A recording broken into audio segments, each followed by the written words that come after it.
మాట్లాడితే జగన్మోహన్ రెడ్డి గారు మీడియా ముందుకు వచ్చి క్రెడిట్ చోరీ అంటారు. ఎవరి దగ్గర ఎవరు క్రెడిట్ చోరీ చేస్తారండి? 151 సీట్ల నుంచి 11 సీట్లకు పడిపోయిన వ్యక్తి దగ్గర ఎవరైనా క్రెడిట్ చోరీ చేస్తారా అంటే డౌట్. ఆయన గొప్పగా పరిపాలించి 151 సీట్లు 300 సీట్లు అయిపోయాయి అంటే అప్పుడు అమ్మో ఈయన ఎవరో అత్యుత్తముడు, దేశ రాజకీయాల్లో ఈయన సంచలనం, సో ఈయన క్రెడిట్ స్కోర్ ఎక్కువ ఉంది కాబట్టి చోరీ చేద్దామని చెప్పి చోరీ చేస్తారు. 151 నుంచి 11 పడిపోయాక చోరీ ఏంటండి? ఇంకా ఏ విధానంలో సక్సెస్ అయ్యారు? ఇప్పుడు మనకు స్కూల్లో ఎవరు టాపర్ దగ్గర నుంచి ఎవరైనా చూసి రాస్తారు తప్ప పాస్ అవ్వని ఫెయిల్యూర్ విద్యార్థి నుంచి ఎవరు చూసి రాయరు. ఇక్కడ జగన్మోహన్ రెడ్డి గారు పాలిటిక్స్లో ఫెయిల్యూర్ స్టూడెంట్ కిందకు వస్తారు. ఆయన ఫెయిల్ అయ్యారు కాబట్టి జనం ప్రతిపక్ష నేత హోదా కూడా ఇవ్వలేదు.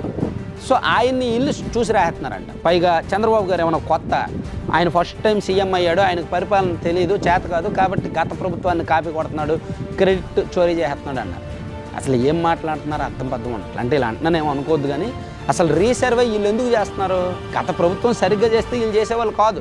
గత ప్రభుత్వం భూముల రీసర్వే అనేది ఒక పెద్ద ఒక పెద్ద వ్యవహారం అనమాట. వాళ్ళు తప్పుల మీద తప్పులు చేశారు. అప్పటి వరకు 1,00,000 సమస్యలు ఉంటే భూముల రీసర్వే తర్వాత 2,00,000 సమస్యలు, అంటే సమస్యలు రెట్టింపయ్యాయి. సరిహద్దులు మార్చేశారు, చాలా ఇబ్బందులు పెట్టారు రైతుల్ని, అల్లకల్లోలం చేశారు రికార్డులు. పైగా భూముల్లోనేమో జగన్మోహన్ రెడ్డి గారి ఫోటోతో ఉన్న సర్వేరాళ్ళు, ఇంట్లోనేమో జగన్మోహన్ రెడ్డి గారి ఫోటోతో ఉన్న పాస్బుక్లు, ఇవన్నీ ఇంత చెత్త వ్యవహారం చేసి ఇంత చెత్త పరిపాలన చేసి పైగా ఇప్పుడు భూముల రీసర్వేకి ఈ ప్రభుత్వం దిగుతుంటేనేమో క్రెడిట్ చోరీ చేసేస్తున్నారనమాట. ఏం క్రెడిట్ చోరీ చేస్తారండి? ఎవరు చోరీ చేస్తారండి? ఇలా క్రెడిట్ చోరీ అనేదానికి ఏమీ లేదండి. జగన్మోహన్ రెడ్డి గారి దగ్గర క్రెడిట్ విపరీతంగా ఉంటే వీళ్ళు చోరీ చేస్తారు. ఆయన దగ్గర ఏమీ లేదు.